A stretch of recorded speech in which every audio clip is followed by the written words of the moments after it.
मित्रों, आज हम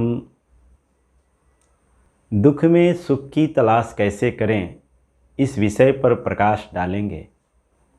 संसार में कोई ऐसा व्यक्ति नहीं है जिसके जीवन में समस्याएं नहीं हैं, लेकिन जो व्यक्ति समस्याओं का रोना रोता है वह दुखी रहता है, अशांत रहता है। तो दुख में सुख की तलाश कैसे करें, एक छोटी सी कहानी, एक छोटी सी घटना से समझें।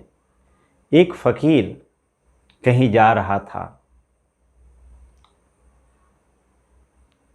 उस फ़कीर ने चौराहे पर एक व्यक्ति से समय पूछा। उससे पूछता है कि भाई क्या टाइम हो रहा है। जिस व्यक्ति से उस फ़कीर ने समय पूछा उसके हाथ में डंडा था। उसने उस फ़कीर के सर पर एक डंडा मारा और कहता है कि 1 बज रहा है।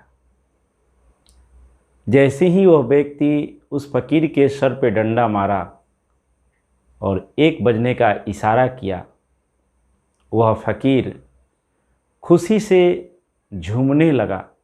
उसके चेहरे पर चमक आ गई और ऊपर हाथ उठाकर ईश्वर को धन्यवाद देने लगा कि ईश्वर तेरी बड़ी कृपा है।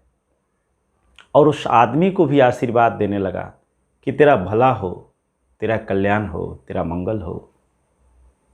यह बात वहाँ के मौजूद लोगों ने देखा तो किसी एक ने पूछा कि रे भाई, कहीं तुम पागल तो नहीं हो?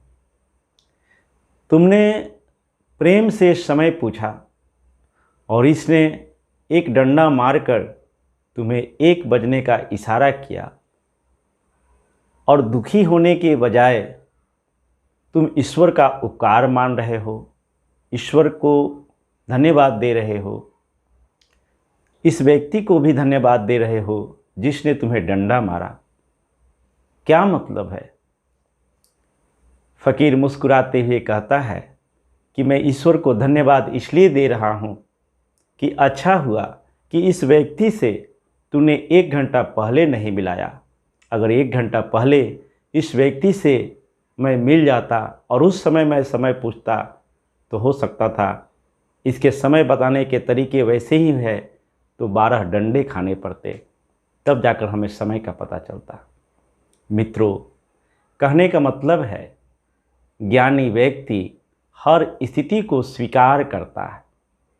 जीवन में सुख हो या दुख हो, स्थिति को स्वीकार करते हुए ईश्वर को धन्यवाद देता है कि मुझे जो कुछ मिला है यह बहुत ज़्यादा है।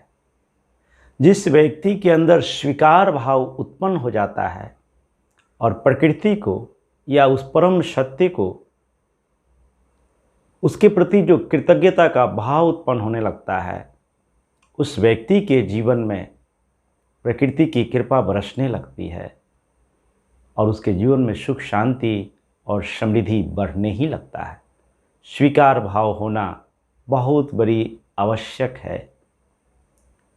तो दुख में सुख की तलाश करना एक कला है और यह कला सीखना बहुत आवश्यक है, क्योंकि संसार में कोई ऐसा व्यक्ति नहीं जिसके जीवन में कभी समस्या न हो। आज अपनी वाणी को विराम देंगे।